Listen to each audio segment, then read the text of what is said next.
What's up? How's it going? Good. How are you? Awesome. I have yet to use headphones. You're the first one to use headphones. I want to use my Beats, but I'm just scared that we'll talk this whole time and it won't record. Okay. Should I take these out?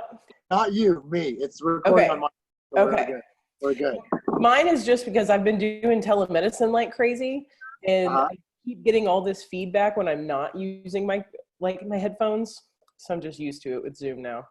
No worries. Yeah, I've seen other people do podcasts, and I was like, well, anyways, how you doing? You doing good? Doing good. Just got back from a hike, enjoying it. I've been out every day. I've gotten into biking. So Yeah. With my kiddo, my Oh, 8-year-old. nice. Yeah, my Mountain, 11. He likes to go a little bit, but the 8-year-old is like, yeah, let's go every day. mountain or road? We're in Texas, so there's no mountains. Oh, right. Forgot about that.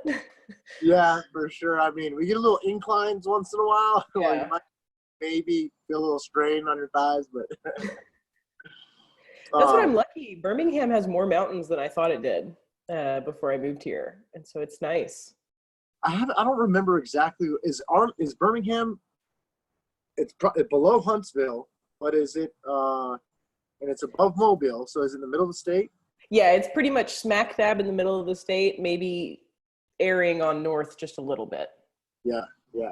Well, I'm excited to have you on, Hillary Williams. Thank you. People that are listening. We put this on YouTube, but it's also mainly iTunes and the Google Play market. So don't forget that people will be only listening. Okay. In person, I usually do a technique with somebody and stuff. And so since this quarantine time frame, we've just been chit-chatting, Sounds good. But you have a great history. I've always been a fan. You and I became friends, but like I said earlier, I want to hear your story and people to know some of your background. In my personal opinion, I think you're an American BJJ stamped in the concrete. There's history for the American BJJ with you for sure. Thank you. And AGF runs some tournaments like crazy, and I've had affiliates, and I do have an affiliate in Arkansas where Westside MMA is, and so I know some of your quote unquote peeps. You know what I'm saying? So tell us a little bit about your story, where it started. Just to throw out some key points, maybe some big moments in jiu-jitsu. I was talking to Chris Carlino earlier, my partner with AGF, and we were like, what do you know Hillary as? What do you want to talk to her about? Blah, blah, blah, this kind of thing. And he's like, I know her for two main things. One, she beat Gabby. Two, she's the chick in the meme with the guy with his head down. I was like, all that hard work, and that's what you remember, Chris? Yeah. But, big moment. So I know that was a big moment facing Gabby, but you faced a ton of other people leading up to that moment, not just that day, but and you caught up with the guys, and then also you went to med school. Now you're a doc, and man, you've refereed all over. You've got such a cool story. So So should I hit the highlights and then you'll stop me if you want me to clarify? Yeah, there you go. Like I'm just glad to have you on, and Thank you. Tell us a little bit how you started in your journey. So it was like most things that have happened to me in life. It was an accident. I was kind of a little pseudo punk hardcore kid, would go to shows a lot, and had a buddy who lost like 80 something pounds in a year, looked like a completely different person. Asked him what he did, and he said jiu-jitsu. I was like, cool, I have no idea what that is. I didn't watch UFC. Like I'm not one of those people who's like, oh, I watched the VHS tapes. I'd never heard of it. And so I went to the gym and saw it and was like, nope, shan't be wrestling on the ground with guys. So I started in kickboxing initially for a few weeks. Rolly, who, Rolly's my ride or die coach, and brother at this point, finally talked me into trying a class. And I just fell in love. Like, I'm pretty sure I got my butt kicked by a 12-year-old the first day. Yeah. He'd been training for a while, but still he handed it to me. And I fell in love. I I just ate it up very quickly. You know, I remember my dad talking to Rolly and asking if girls competed. And Rolly was like, well, you know, they compete in the guys divisions because at this time there just weren't women competing in the middle of the country. What is this time? When did you start? This is 2006. So it's not that long ago. Like, I'm not old school, but it's like, it was far enough back that at that time, there just weren't women to compete with. And so he told my coach, like, or he told my dad, yeah, you know, they compete in the men's division, but they don't ever win. I was like, I'm going to win one. How old were you when you started? 17. 17. Okay. So it was a good age. Right as I got into college, I competed in, what was it called? It was some tournament. My first tournament was a tournament in Dallas after about 3 weeks of jiu-jitsu. And I think I shot a takedown, a double leg so badly that I ran off the mat. It was like submission. I don't know. They all have similar names. But yeah, I just fell in love right from the bat. Awesome.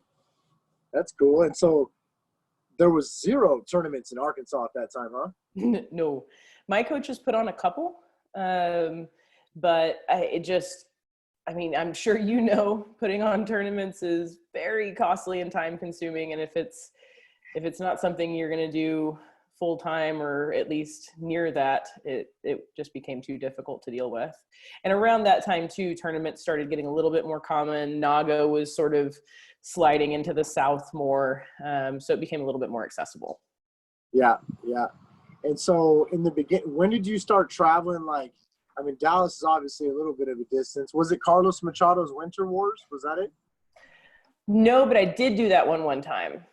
I can picture the shirt. It had like an American and Brazilian flag merging with people passing the guard in the middle of it, but I can't remember the name of it. Yeah, I moved here from Cali in 2007, and that was kind of the thing at that point was Carlos's Winter Wars. And that was actually last one was like 07, 08, something like that. Yeah, I think I did the last one because wasn't it double elimination? To be honest, I had a booth there the very first time. I didn't compete. Okay. Just moved from Cali, and I do remember though that like Raider, Lovato, I think like Jeff Messina and Alan Shabaro, just like there was a lot of people that are now, you know, 3-stripe black belts that were making their name in that tournament and competing in that tournament. I had just come over and wasn't on the scene like the people from over here. So I knew it was a local tournament, but yeah, so that's awesome. And you came over to the guys division. How often do you think you came to the guys division as a adult female? There were so few that I could count them. So I only did 11 total matches. And I won, I think 5. So just under half. You know, people say that jiu-jitsu's, you know, it's about technique. It's not about strength. Yeah. It's about technique when the other person doesn't have technique. When you both have technique, strength matters. Yeah. And so I was able to win some matches at white and blue belt. The only men's division that I actually won was a small 4-person NAGA blue belt division. And then the rest of them just kind of like a couple of them I placed, and then a couple of them I just win one match. The hand raise meme thing came out of an ADCC tournament in Florida. And I really have to give it to all the guys who competed against me, because that's a lose-lose situation, you know? For sure. It's not a good situation to be put in, you know? And so most of the time, NAGA was good about this at the time, that they would just create an extra division for us so that the men could kind of have their men's division and not have to worry about it. And then we could just have some extra matches. And I really appreciated that. I did a couple men's divisions in Barnes in Mississippi for catch wrestling tournaments, because that was a thing. And then the men's division in Florida that I got second in. And intellectually, I want to say that I hate that gets memed. Emotionally, I'm a little proud. Like, that's a cool picture. I wasn't intentionally doing a princess pose. My leg was legitimately cramping. But I, most of the time when it gets memed, it's insulting to one or both of us. Like, that dude stepped up. They say, leave your ego at the door. He left his ego at the door. He let me have a match, and I respect the hell out of him for it, But then some of them will be like, oh, jiu-jitsu, there's nothing worse than losing to a girl. Really? Really? That's the worst thing? I feel like there's worse things out there. So I'm conflicted about that picture, but I am proud of the match. Did you win that by tapping him? Yes, triangle. Triangle choke, yeah. That was my welcome to jiu-jitsu. I got choked unconscious by a female pit bull. I have chicken legs. All chicken legs are good for is triangles. I might as well use them. Yeah, well, I was a teenage kid that, this doesn't really work, and got choked out. And then I was like, the second time I was like, I'm going to really try this time. And then really trying when you're a brand new white belt against a purple belt is not really happening, And avoided her like the plague for like 6 months. But eventually you got to be either an ostrich or not. You either got to stick your head in the sand and avoid what's going on in the world, or you got to lift your head up, be humble, and like, I want to know what that person knows. Yep, absolutely. That's for sure it. So you travel around, you start competing. Do you have aspirations for being a world champion, for being an ADCC champion, for those kind of titles? Were you hunting titles the whole time that you were competing in jiu-jitsu? I don't think it was ever on my radar when I was, a little white belt competing. Now, I did get my first taste of it because I got to do Pan Ams as a white belt, and then I did it again as a blue belt. And so, like, I was exposed to these big tournaments early on. And I remember at Blue Belt Worlds thinking, like, man, I'd love to be out there, but I don't think I actually expected it to ever happen. And again, it just sort of happened. I have a tendency to get a little, not obsessive, but focused on things and just kind of keep chasing them like crazy. And it happened with jiu-jitsu, and I'm so incredibly thankful. It still seems like a dream sometimes. I don't know, like even reffing, because I was IBJJF's first woman. CBJJ had one at one point in time, but it was IBJJF's first. I don't even think it's CBJJO is. I don't even think people know what CBJJO is anymore. Not without the O. CBJJ, so just the Brazilian version of IBJJF. Oh, okay. Yeah. I thought the last word was organization or something like that. With an O. They have one of those. There's so many acronym tournaments in Brazil. Yeah, I know, right? Right? But I feel you, like, a lot of people don't realize that there was a Brazilian version of the IBJJF before, even though they consider IBJJF to be the Brazilian version. I'm like, no, there's a lot of stuff that happened. Dude, Tijuca Tennis Club, it was the home. That place was awesome to do tournaments. Yeah, we were supposed to be there this summer with AGF. That's I'm sorry that's not happening. I know, right? My buddy Bruno Mendes, Tanquino's brother, that's president over here in Dallas. He's our partner for Brazil, so we're supposed to do 2 in 2019, 2 in 2020, and 5 in 2021 in Brazil with AGF. And pump the brakes on that one, right? Because of this. But I'm sorry. No, it's all good. Rio's the first place we were going to go, and I have friends in Brasilia. But of course, Rio is a heavily packed very dense population. Yeah, I'm going to kind of let AGF do its thing in the States first before if we have the availability to go overseas. But right now I go to Europe every year a few times, and they have, just like the States, each one of those countries has different things going on. So I'm just going to kind of see what opens up and what's safe and all that kind of good stuff. But Brazil right now just completely pumped the brakes on it. Just waiting to see how it's going to play out here, let alone there. But yeah, and we were supposed to go to tennis club, and then you got Municipal that's there, that's a little bit of a dream of mine, to take AGF to where jiu-jitsu is like, you hear the tin roof, you know what I'm saying? And so excited for that. It's on hold, but it's not over. It's not right. And so I am super excited for that. Yeah. How many times have you been to Brazil? 8 or 9, I think. Would you stay there to length? I would only stay for 1 to 2 months at a time. So that's a long time. I was a traditional college student. I never took a semester off. I never took a year off. I went from high school to college to medical school. And all of my crazy training trips were on weekends and spring and fall break and summer break and all of that. So I packed every little bit of travel into those years. That's awesome. So you train with Rolly, and when you go to Brazil, did you go to Brazil to go visit the GFT schools? Did you go where did you tell us a little bit about your trips in Brazil? Because a month is a long time, and the average person doesn't go somewhere for a month. You know what I mean? Right. They go for a week or something like that, or a weekend. But so a month. Tell us a little bit about your adventures in Brazil. Well, so I have to kind of back up and talk about my United States ones to give that context.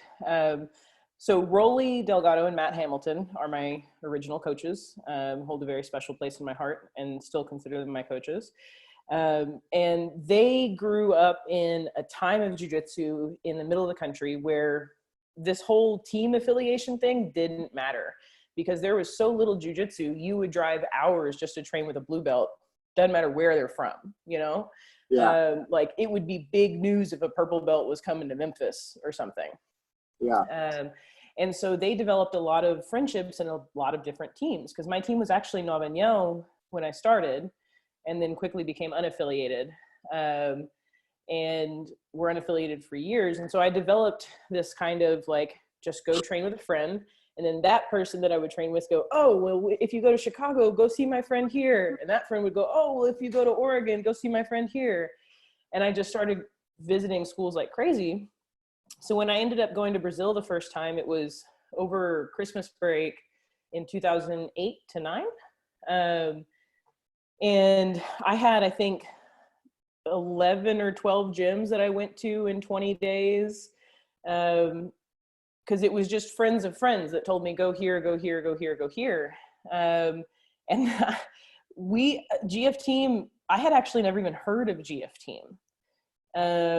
And I got lost on a bus trying to find Silvio Banning's gym and ended up in GF Team Recreio with Theodore Canal. And that's how I met GF Team, was getting lost. Wow.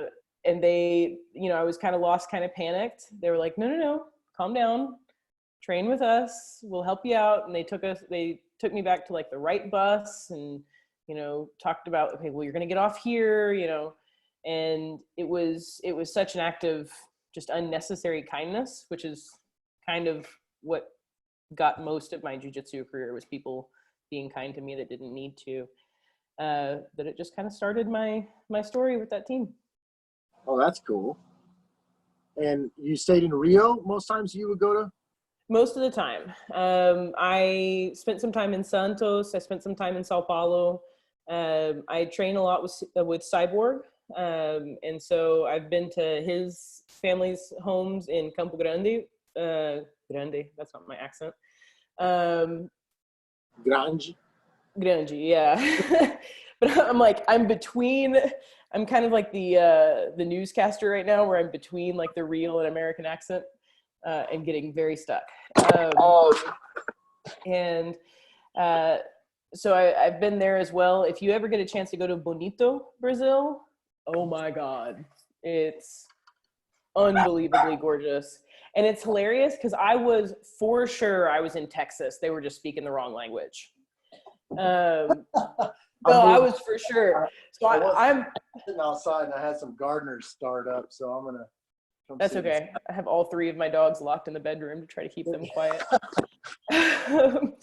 But no, so like one of Cyborg's, I'm sure he's a black belt now, but at the time was a purple belt, was about an hour from Cyborg City. He was like, hey, you have to come see my city. It's really beautiful. And this is like interior Brazil, kind of a little ways south of the Amazons. I was like, cool. So we went there. It was, I mean, just unbelievable rivers and trees and parks. And it was just, it was out of a movie. And he's like, okay, Gringa, we're gonna go out tonight. And I have become accustomed to the torture that is going out with people from Rio, which is where you try to get cute and you will never be as cute as Brazilian girls. And then at the time when I would like to be leaving the club is when you show up to the club about midnight. Oh yeah. And then you stay until like 6 a.m. I knew they partied when they freaking served breakfast at some of the clubs. Dude, I can't handle it. I can't. Bless people who love that. I am not built for it. I am built for a strict bedtime. Yeah. But Gugu was like, okay, Gringa, let's go out. So I like attempted to get cute, as is the usual ritual. And this dude takes me to a county fair.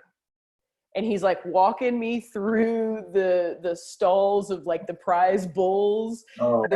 There's a stage over there where everyone's in like jeans, big belt buckles, boots. And I'm like, this is Texas. I am in Texas. This is just not Spanish, it's Portuguese. Oh. It was amazing. But it is a beautiful city that you should visit. That's cool. And that probably appealed to you being a native Arkansas girl, right? Yeah, and my mom's from Texas, and most of my extended family is from Texas as well. So it was very familiar. Where's your mom from Texas at? What city? She's from Rockwall. Rockwall, okay, so yeah. East of Dallas a little bit, like 20 minutes. Yeah, and then most of, like my uncle is one of the ADs at TCU, and I've got family in whatever's north of the lake, Flower Mound. Yeah. And so I've got a lot of family around Texas. Cool. And I like Brazil as well too. It's definitely a different culture. The language is different, similar to Spanish. I grew up in LA around Spanish, but you're a girl from Arkansas. You're saying. So did you go to Brazil? You speak Spanish fluently. A lot of people that know that. Not Spanish, but Portuguese. Working on Spanish. Yeah. Did you go to Brazil knowing Portuguese? How did you get, because there's like learning Portuguese and talking it with your buddies or with a random Brazilian, and then there's like being proficient at it. And I feel like you're pretty proficient at Portuguese. You can have an intelligent conversation with people. So what made you so good at it? How'd you do that? Neuroplasticity and lack of friends. Rolly again had always been to Brazil a lot, so he's like, hey, yeah, you should go to Brazil at some point in time, but don't go until you're a purple belt, because if you're a white and a blue belt, you can absorb most of the same things here in the States, and even in the last 15 years it's changed dramatically in the sense of, there's so much amazing training here in the States. You don't have to go to Brazil, but it's still a great experience. Yeah. But at the time, the benefit of Brazil is that you didn't see gyms in the United States, with rare exceptions, that had a dozen black belts on the mat. You didn't see high-level women. So he's like, wait until you get a purple belt and then go. So I think I was a new blue at the time. And I was like, cool. So I'm going to study Portuguese obsessively until I'm a purple belt, so that when I hit purple, I'm ready to go. So I was in college at the time. I was in honors college, so hence the lack of friends. And I got what's called Orkut, which is like beta MySpace. It was a real rough Portuguese or Brazilian social media site. And very naively was like, oh, hey, I'm looking for language buddies. Like, if anybody wants to help, I speak English and I want to learn Portuguese if you all want to switch. So it was like creep parade in my DMs. But I think through like a Rio Jiu-Jitsu group, met this 17-year-old boy named Nathan, because I was 18 at the time, and his sister, who's 16, Thais. And we started talking on MSN because they wanted to practice their English. They spoke more English than I spoke Portuguese, certainly. But they wanted to practice. And so we talked for a literal year. Like we would speak English one day, Portuguese the other. And after about it helped a ton. I also kind of obsessively studied movies. So I would get a movie, I'd watch it with English subtitles to understand it. Then I'd watch it with Portuguese subtitles and stop the movie every time that I didn't know a word, look it up and write it down. So like the first time I watched a movie, it took me 15 to 20 hours. Or I guess the second time technically. And I would keep doing that with the same movie until I could watch it without having to stop anything. And then I would take the subtitles off and try to listen. And then I would put the subtitles back on and I would try to speak at the same time. So I have seen Tropa de Elite and Cidade de Deus way too many times. Hence why I have a very strong Rio accent. But after like a year and a half of that, I was ready to go to Brazil, ready to book my ticket, asked my pen pals, like, cool, what hotel do you recommend in Rio? They go, what? What do you mean? Like, what hotel do you recommend? They're like, you're staying with us? Like, don't you know? And I went to the other side of the world and stayed for a month with people I met on the internet and didn't die. There you go. Remarkably. Most of my life is how did I not die? So but there's still, yeah.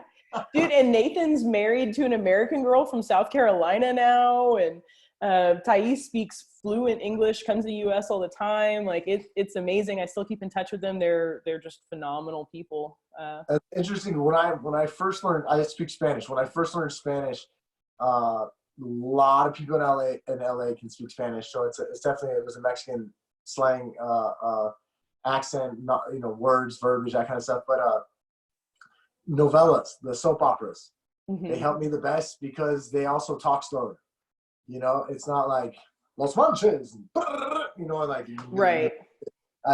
So I did a lot of soap opera watching, just like you're saying. So dramatic. Yeah. And we had Spanish channels in Los Angeles, and so some of that helped me, but a lot of my friends too, because they'd be like, nah, you say it this way. You don't like the way that you're learning it. It's like you're like learning the Spain Spanish. Right. And some of the problems I have too is like I go to Portugal a couple times a year, and I definitely feel like the Portuguese is different than the Brazilian Portuguese. Oh, for sure. Yeah. For sure. I mean, it's the same way that British English is quite different than American English. There's significantly different words and accents. The grammar messes me up a little bit about Portuguese because there's a lot of more formal verb conjugation. Yeah. They have a plural you that I'm just not used to using at all. But one day I want to go to Portugal. That's on my bucket list. Super pretty. I go to this one place called Madeira. It's an island. It's actually closer to Morocco in the African Ocean more than it is closer to Portugal. And it's like it's Europe's voted number 1 5 years in a row vacation island to visit in Europe. Wow. A lot of Germans go there, a lot of French. When you look at the menus, it's usually like German, French, English, Italian. So it's a vacation island for sure. But it's where the football/soccer, right? Cristiano Ronaldo is from. And so, like, he's got his own museums and statues and all that stuff around there. I imagine. One of the statues is hilarious, though, because it's, like, real ugly and doesn't look at all like him. I'm horrible. If he was sitting next to me, I wouldn't know what he looks like. I'm not into it at all. I'm curious why I know what he looks like. Oh, well. Well, I'm really bad, though. I'm one of those dudes that gets made fun of by other dudes because I don't know baseball, basketball, football. I am horrible. My dad'd be like, name a Dallas Cowboys, and I'll say Troy Aikman from the 80s or something. And he's like, oh, what? Same. I played like a demo version of whatever the NFL game was when I was 10, and I know those players. And other than that, yeah. I don't have any clue. Yeah, Tecmo Bowl for the original Nintendo. That's funny. I saw on your Facebook a while ago that you got into a side of medicine that didn't expect to be into right away, right? You didn't decide I'm going to be in this field of medicine. But from the beginning of college or high school, whatnot, did you know that you wanted to be a doctor? Yeah, in high school, I had kind of already decided that. I was always really drawn to science. I'm sure with quite a bit of nudging from my parents. They're both pharmacists. And so I was around a lot of doctors. You know, it was a respected career around me as a kid. I had a friend whose dad was a plastic surgeon. And I can't for the life of me remember where this kid was from. But he actually brought a kid from a Latin American country that, again, I'm so bad I can't remember, who had been burned as a child. His legs had actually fused together. And he paid for everything, kept this kid in his house with a translator / caregiver, did a dozen surgeries over the course of, I think, 2 or 3 years, and gave this kid the ability to walk and run. Wow. And it was and the kid was such a champion. Like, kids in general, you know, pediatricians, like they're treating little warriors, man.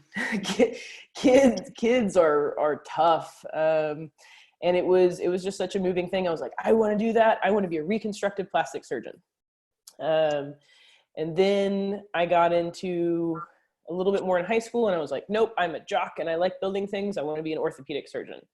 And then I got into medical school, and I was like, nope, I actually hate standing in one spot for several hours and my back hurts.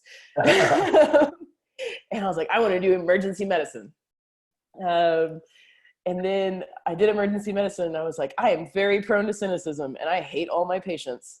I cannot do this, because there are, you know, there are ER doctors who are resistant to that, and I am just not one of them.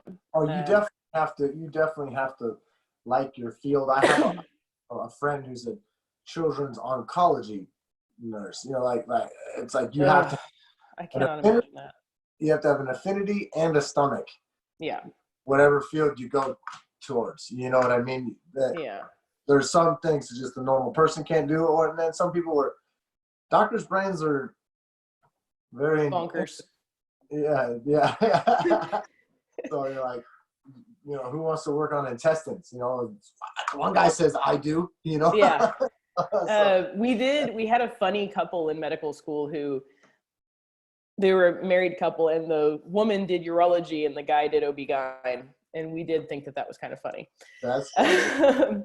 But no, so first 2 years of medical school are still book learning, essentially. Like, you do some practice patient cases, but for the most part, it's actors or volunteers who are stable. And then your third year is when you're really thrown into the hospital. And I did neurology.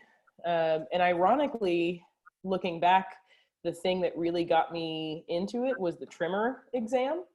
And so I was like, oh man, this is amazing. So neurology, and it's not neurosurgery. Neurology are all the things to do with the brain and spinal cord and nerves that aren't particularly operable. So, you know, things like multiple sclerosis, Parkinson's disease, dementias, epilepsies, peripheral neuropathies, headaches, sleep. And so it was just such old school medicine. This is history and exam based. You know, I order my tests to confirm the localization. You're a human electrician. You just have to figure out the pathways and to find the problem. And it was so intellectually neat. I call it human Sudoku. Wow. And I fell in love with it. It was like a wedding dress moment. I like the human electrician metaphor. I like that one. Yeah. Electricians are awesome. And then the same thing happened in third year of residency. I thought I was going to do sports neurology, work more with concussion, peripheral neuropathies. And then I was introduced to movement disorders, which is the specialty that focuses on Parkinson's disease, Huntington's disease, tremors, other related disorders. And I just couldn't think of anything else. And so that's what I'm doing fellowship in. Peripheral neuropathy, that might be what my uncle and my dad have. Mm-hmm. It's where they start to not feel their feet. They get a little bit of floppy foot syndrome, however you want to call it. Mm-hmm. my uncle's got it real bad. My dad's starting to get it. He's starting to get some purpling of the area, and like stuff like that. Like and they tripped a few times. Yeah. And OC died, and then they realized. I guess I know neuropathy is the word that they use a lot. The peripheral, I guess, is that the correct one? Peripheral neuropathy for the. Yeah, it's a peripheral neuropathy just means that you don't really say central neuropathy at any point in time, but it just essentially means there's damage to the nerves of the peripheral nervous system. So the nerves after they've exited the spinal cord. Oh, okay. So it could be anywhere like that. Yeah. Yeah. It almost always affects the legs and moves up. Yeah. Yeah. Oh, okay. I got you. That's interesting. Do you deal with ALS patients? I did during my residency. It doesn't fit under movement disorders. It's a neuromuscular specialty, but I worked at a VA hospital. And, in Arkansas, we had one teaching hospital and one major VA. And so we saw all of the state's ALS. Okay. So that's what my lady actually does. She's a regional director for the ALS Texas Foundation. And that's our 2020 charity. If you look back on some of our podcasts, I had the director of Texas is my first outside of major jiu-jitsu conversation was with him. He has a blue belt, and that organization started the Ice Bucket Challenge that went bonkers on. Yeah. I did not realize until I talked to him that they are the ones that changed the Facebook algorithm. What? Yeah, when it comes to the fundings and the way that the Facebook algorithm, because it was the highest nonprofit and monetary generation through social media up until that time. I was like, wow, I didn't know that, and then they did that Ice Bucket Challenge. It was millions donated because of that. That was a very important phenomenon, just to raise awareness for such an awful disease. I'm really appreciative of everybody who works in that field. People don't even ask for birthday presents. Now on Facebook, they ask for donate to this charity. Yeah. So some of those donate buttons and those kind of things are on Facebook. That stemmed from that ALS. I'm here for it. Yeah, for sure. I mean, why not? I mean, donate to a good cause instead of tossing me a birthday present. Sorry, that was to my roommate. No worries. Remember, everyone can't see us. True. Well, to the people who can't see me, I just made a very sassy hand toward my roommate. Get out of the way. I'm on a podcast. No. Dude, whatever. She can beat me up. I'm not going to talk about that. Uh-oh. Well, how's it going? Let's keep going here about a couple of the jiu-jitsu terms. Tell me about some big moments that you've had. How'd you deal with the pressure? To be honest, I'm a wreck before tournaments. Pee 1,000 times for sure that I'm going to lose my first match. I was an emotional wreck before most tournaments. I wish I had the confidence that a lot of people have, but there was some switch, my dad is a little crazy and put me into every sport that I could physically do as a kid. Probably to make up for the fact that my poor brother is not athletic. And it was just when I would get in that competition mode, a switch would flip. And so the second I stepped on the mat, it was, why the hell is this dumb girl over here on the mat with me? Why has she come here to lose today? Confidence that I never have in any other aspect of my life. But it was some of my favorite wins. The big fancy shirtless ab guy was a big one, especially because I was actually losing most of that match. He took me down. He was physically stronger. I slipped that triangle on, and I was proud that I was able to come back from kind of being handled and get that win.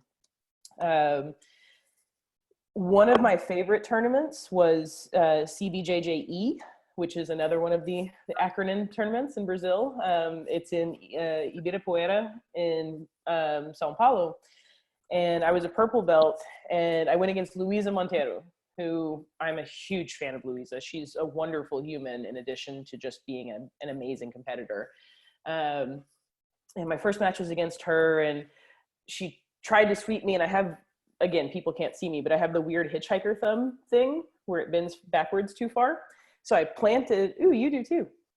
So I planted my hand on the mat and just snapped my thumb. Oh. But I won the match, and my coach for the day was like, no, Gringa, it's not broken. Just wrapped it up. And he kept saying that after every match. And I ended up winning weight and absolute at that tournament. Oh, wow.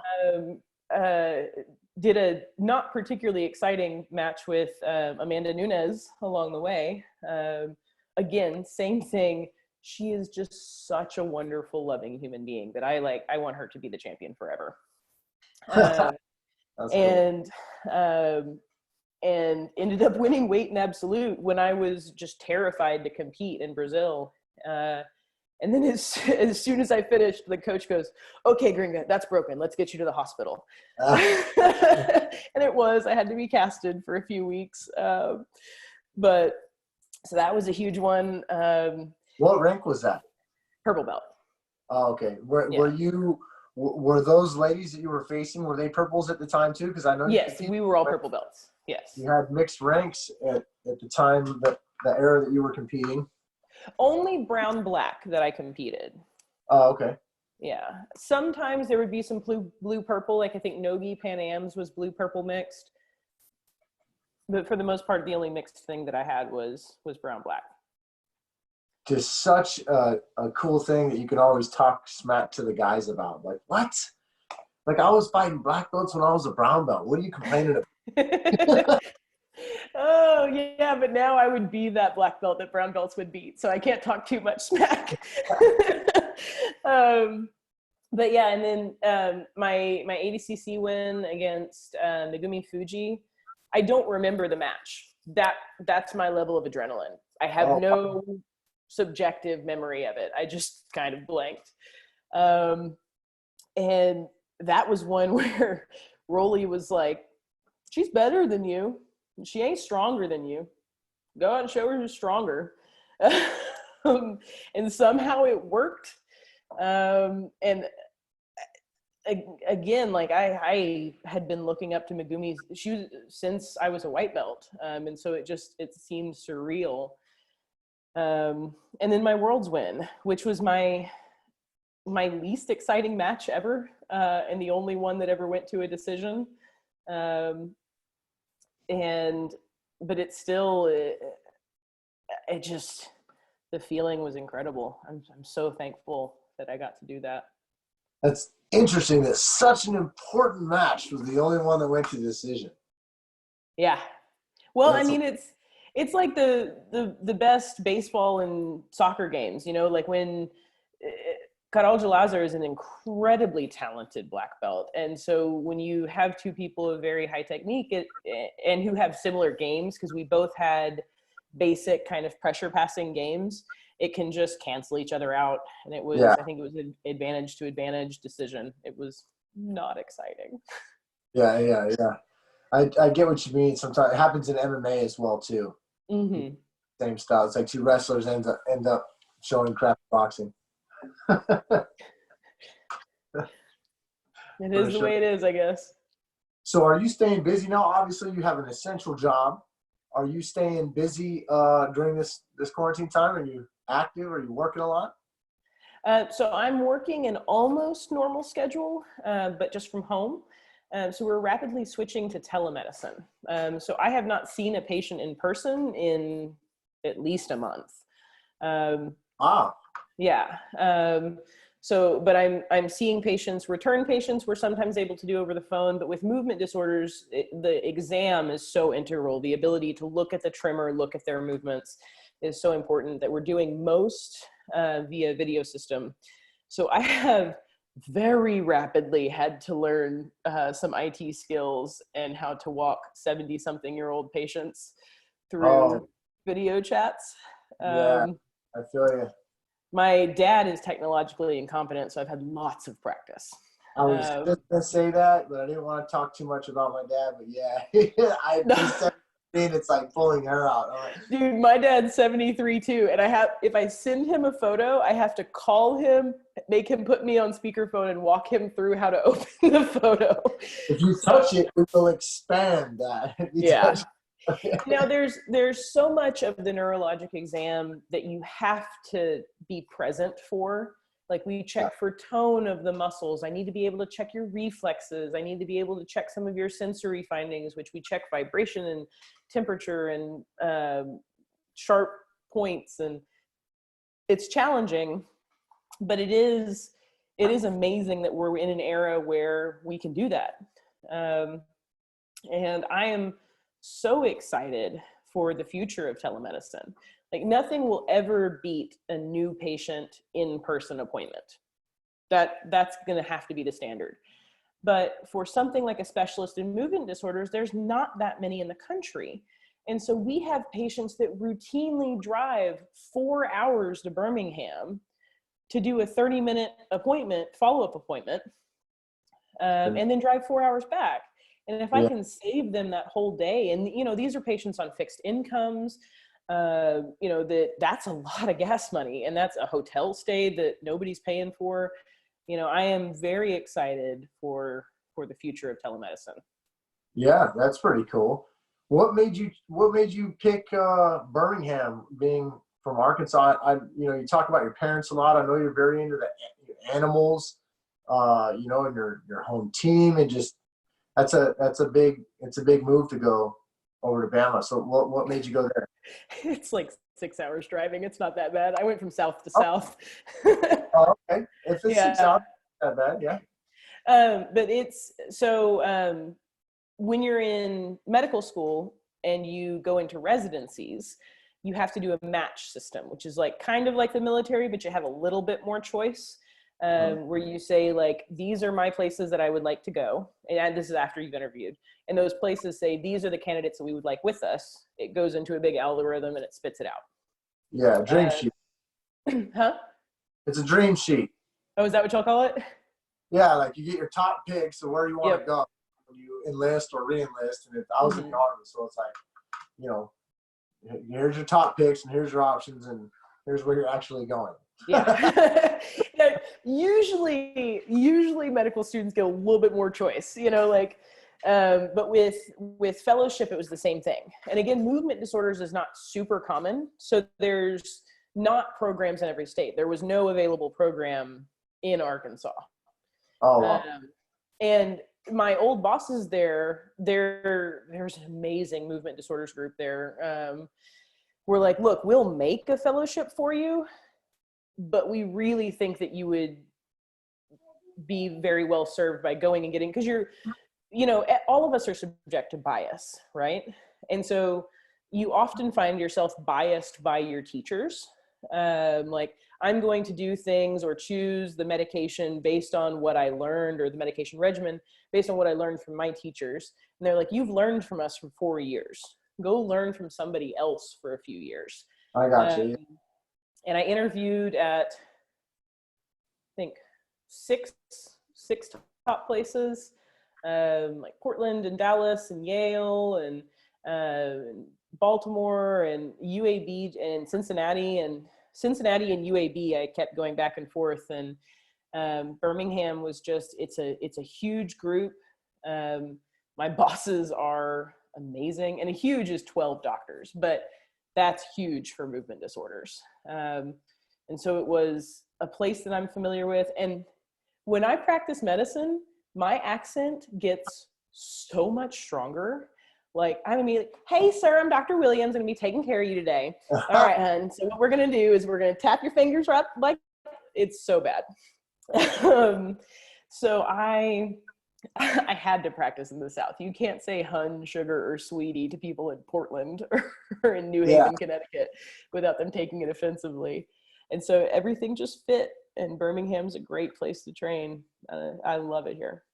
Oh, it was only 6 hours. That's like driving from Dallas to Conway. Yeah, not bad. I in my head, for some reason, I thought it was a lot further. no, it's closer than I thought. You can go home on the weekend. Yeah, and I had to unfortunately drive home very quickly and a lot in January. I lost one of my best friends. So she was in the ICU and I would have to like finish work and then immediately drive home. Nothing to do with what's going on right now, right? No. I mean, you'll get me into a rant about why preventative healthcare is important, but I agree. we don't necessarily have time for that right now. That's but she was the reason for my first tattoo, and I know she'd be proud of me because she told me I'd never get a tattoo. Oh, there you go. That's coolness. And so you are going to stay in Bama for a certain amount of time or indefinitely? Or what's your plan there? It's a 2-year fellowship. So I'm here until at least July 2021. I am currently with lots of anxiety trying to figure out what the next step in my life is. I have a position offered to me back home. Like I said, it's a very small but mighty program. Like, you know, imagine if you had a school that only had 3 black belts, but, you know, the 3 black belts come from Gurgel and Julio Cesar and Marcelo Garcia. Like, you're like, okay, you trained under the best. Yeah. And so it would be lovely to go back there. They joke that I would bring diversity to the program because it's 3 Indian men. Never once have I been diversity. But I just I have to make sure before my next step. So probably going back home to Arkansas, but we have to see. Any the big golden question, any plans on jiu-jitsu competition in the future? Masters division? So I always say no. My last year of competition was not fun. 2011. It was when I was trying to do, my plate was just way too full to the point that I was sleeping like 4 hours a night just to get everything done. And I got so burned out and it became an obligation, not a passion. And I was like, I'm not going to do this again unless it's right. And then I go to jiu-jitsu tournaments and I'm like, crap, I want to do this again. But I'm also not good at doing a competition just for fun. I'm not good at that. I can't emotionally handle that. Like if I'm going to do something, I have to do it 100%. That's what I was just going to say. You know, like it doesn't have to be a run at Worlds. You know, it can be for fun. But I'm crazy. Well, do it for fun locally. How about that? Do it to win locally. And I also, like, let's be real on this podcast because I don't need to, you know, put up appearances or anything. Like, all of us have egos. You know, we say leave your ego at the door. Some of the biggest egos I've ever met have been in jiu-jitsu. But I have that ego part of me. And it probably contributed to that huge long layoff from jiu-jitsu that I took. And this voice in the back of my head is like, you are going to be terrible and everyone is going to make fun of you. Sounds like you said that to yourself before every match anyways. So it's nothing new. It's a familiar voice.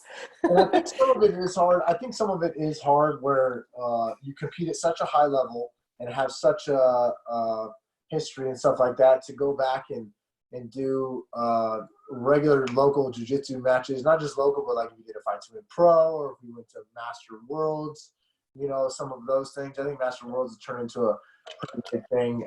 Master Worlds is huge. It's the biggest one of them all now. Yeah. Bigger than Pans. They were so smart. Everyone talks about the AGF, and I'm like, you realize in the States, the first one was in San Jose, California.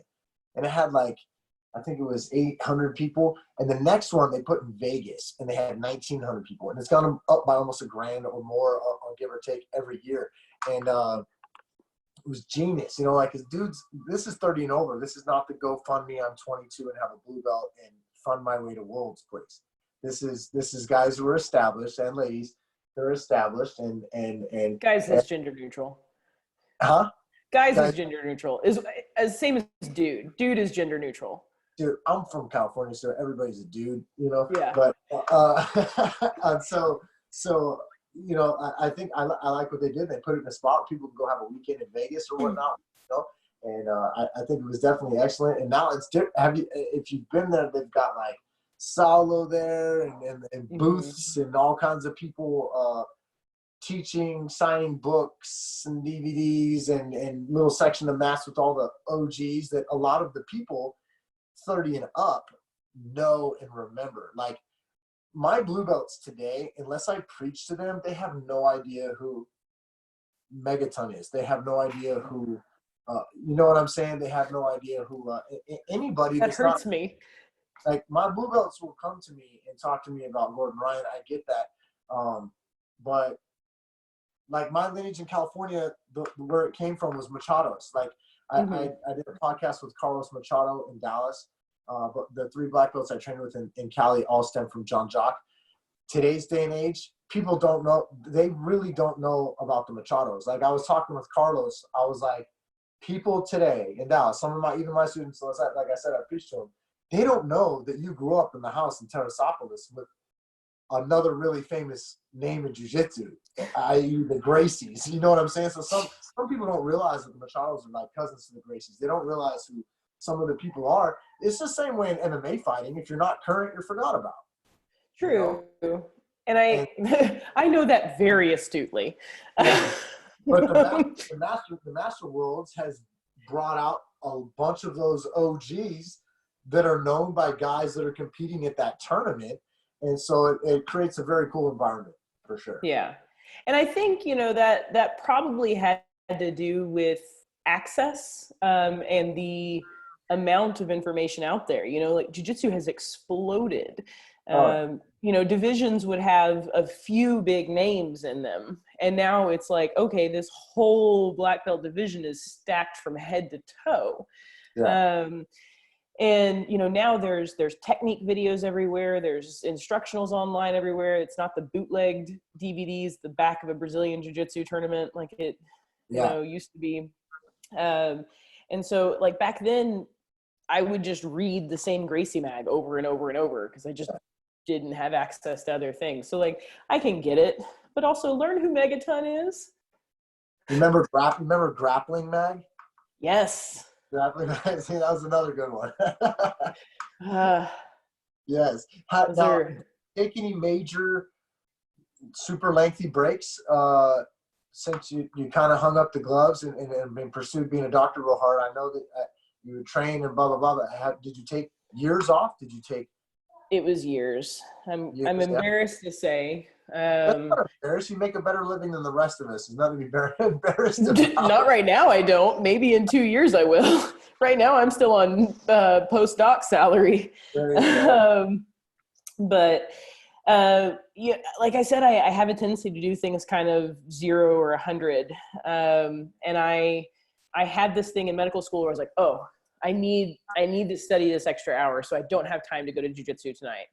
And then, you know, when you're a high level athlete and then you go to not exercising, it makes you depressed. It makes you have more difficulty focusing. So I had to take more time to study the same material than I did before, but I was too stupid to recognize the pattern. And before I knew it, I was training probably once or twice a month. Sometimes there would be spurts where I would do like a couple of weeks of good training and then I'd quit completely for a couple months. And then, then again, like my ego came back into it where that voice in my head would come back and it's like, you're an embarrassment to a black belt. You are not helping your teammates. You are not good for this team. And then I would just not go to the gym. And it ended up that, you know, I trained here and there to probably stop some of the decrement of my skills.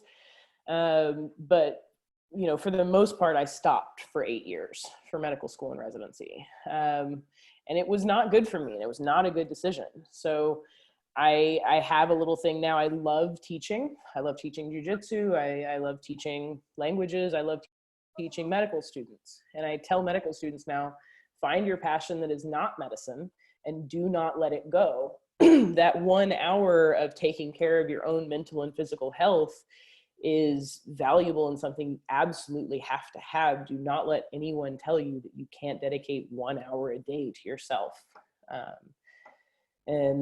But when I moved, so residency is awful. It's terrible. It is, I wasn't even in a surgical specialty. Surgeons have it way worse. But I still, just didn't have any time. And then now I'm in fellowship, my hours are clinic. So I have a normal 7:30 to 5:30 or 6 type schedule. And no weekends and no call. I don't know what to do with myself. And so I started here in Alabama. I'm now training under Chris Connolly with SBG Alabama. And that team just welcomed me with open arms, and I didn't feel judged. I felt supported, and it's not that I felt judged at my home gym either. It was just my brain. It's all of it, right? It's all of it. And my brain is mean. And it took a while. I had some nagging injuries that would flare up, and they were just nothing but kind. And finally, before the world got shut down, I was back to consistently training 4 to 5, usually 5 days a week, and actually enjoying it. For the first several months, I had to force myself to go to the gym because it wasn't my habit. And I was just embarrassed of myself. I'm embarrassed of my weight and all this. And they just kind of didn't let me focus on that. And there's also a really wonderful group of women here that are, I don't want to say bigger, but they are taller and muscled. So, back at my home gym in Westside, all of the women tend to be like $115, $125, and I felt like I would swish them if I rolled with them. And thankfully, the slightly larger purple and blue belts here were a good match. And I've loved coming back, and I can't wait to get back on the mats. Have you rolled in that span of, for lack of better words, hanging up the gloves and retiring from competition? Did you roll with any other current high level women at all by any chance? Did you feel like since you stopped and then you start again, did you roll with any Louise Monteras? Did you roll with any Mackenzie Derns or anyone like that made you go, whoa, they kept training and I did not? No one that I used to know, because I hate to keep going back to the insecurity, but I've stopped cross training because of that. I hope one day to cross train again, but I did. I had a Parkinson's conference in Miami and stupidly thought that I could go to Cyborgs just to say hi. And I was literally in heels, professional clothing, and they're like, no, we'll get you a gi. Go over there and change. And okay. And so I rolled with Cyborg's soon-to-be wife, Maggie Grandotti, and she's obviously a phenom. She's won worlds back to back to back to back to back. But it was just oh no, things have changed. Yeah. There's a lot of developments in jiu-jitsu in 8 years too. Yeah. There's definitely the game has evolved, and the internet has helped a lot with that. Because somebody will post a technique, and then someone will post a counter, and then there's people who want to train in the house, and there's people who want to show up at the gym off hours. Just the access to sharing jiu-jitsu is incredible. My knees cannot handle most of new jiu-jitsu. I was a softball catcher for 8 years for 100 games a season.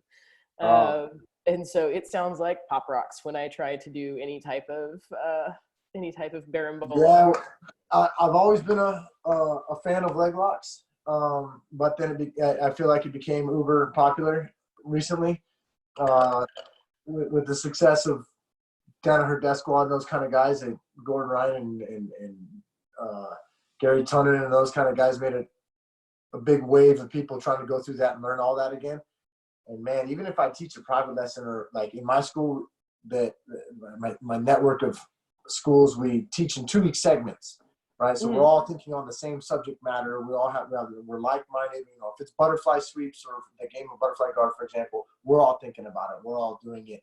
We share techniques. I have some of the schools that are MMA-based, no-gi-based, gi-based, you know, so they can choose what fits their prerogative in their school, you know, but at least we're on the same subject matter. And man, even if I teach a private lesson or a class on leg locks or anything that has to do with taking my foot to my face, like I used to be able to really easily, you know, rubber guard, that kind of stuff, that will it'd be like Rice Krispies on my knees. It just snap at the pop, you know, and it's made me appreciate certain things though, certain clean technique moves, like the way that Marcelo Garcia hits the omoplata, zero flexibility. It's all about the inner thigh slapping the shoulder. And he has tree trunk thighs though. True, but there's also no reason to be all gummied up and triangle my legs over the shoulder instead of using the shoulder pressure with my thigh. You know, so I get that. So it kind of circles back to an affinity for clean, non-flexibility related fundamentals. Yeah, absolutely. I'm a big fan of fundamentals. Yeah, I am too. That's the game is developed, even though I've stayed in the game, and I think also because I see thousands of matches every weekend as a tournament promoter. The game has just gone. It's hard to keep up, and if you're in the game, it's hard. You can't learn it all, and that's why I think now, even with people with Barambola, with lapel and worm guards, with dar strokes, with all these like genres galore, I think in the end you can't know it all, and you still have to just get really, really good at a game and try and impose it as you know, because and your affinity for it, you know, like if you don't like lapel guard, cool, but you know you're gonna run into it one day though. Nowadays, you know, like so. There's just so much of it. It's hard to keep up with. I've learned omoplata variations from 10-year-old female yellow belts. What did you just do? Wait a minute. No, and I stopped by an IBJJF tournament recently, the Miami Open, because that was the same week of that Parkinson's tournament. And Hiko Bastos, Bruno Bastos's brother, was the head ref at the time. He's like, cool, we want you back on the mats reffing. He's like, but I need you to catch up to modern jiu-jitsu. And I'm like, well, yeah, you know, I've been watching a lot of the matches. He's like, no, man, you can't. He didn't say nah, man, but you know what I mean? He's like, you can't just watch. Like, you need to watch those videos, and you need to go in the gym and you need to practice them. He's like, you need to understand, because these blue belts are doing things that blue belts never did when you were competing. And it's so true. Like it's just been logarithmic, just rise in the variety of jiu-jitsu techniques. Yeah, for sure. I see Hiko everywhere in all videos. All like he's very knowledgeable. There's definitely a lot of that's why I have to stay current. You know, and AGF has slightly different rules than the IBJJF. Fortunately, we don't have advantages for positions, so the refs don't have to think about that stuff. Oh, that's good. But only advantages for submission attempts. But there's so many things going on with the positions now. Like, to even know what that guy's goal is and what he's about to do from the bottom or something. You know what I mean? Like, all right, he's getting prepped up to do this. You know, and seeing what's coming next. It's very interesting. It's why I love the sport, to be honest. I mean, it keeps me mentally intrigued compared to katas and forms that have not changed in other martial arts. Yeah, for sure. Well, it's been very interesting talking to you. It's great to see you. You too, man. Yeah, I hope this, you know, this whole quarantine COVID lifestyle crashes soon. You know, same. And we'll see you back out there coaching and competing and no anxiety about competing. Sure, that'll happen one day. Anxiety or not, I might find my way back on the mats. Yeah, no pressure. I mean, it's fun.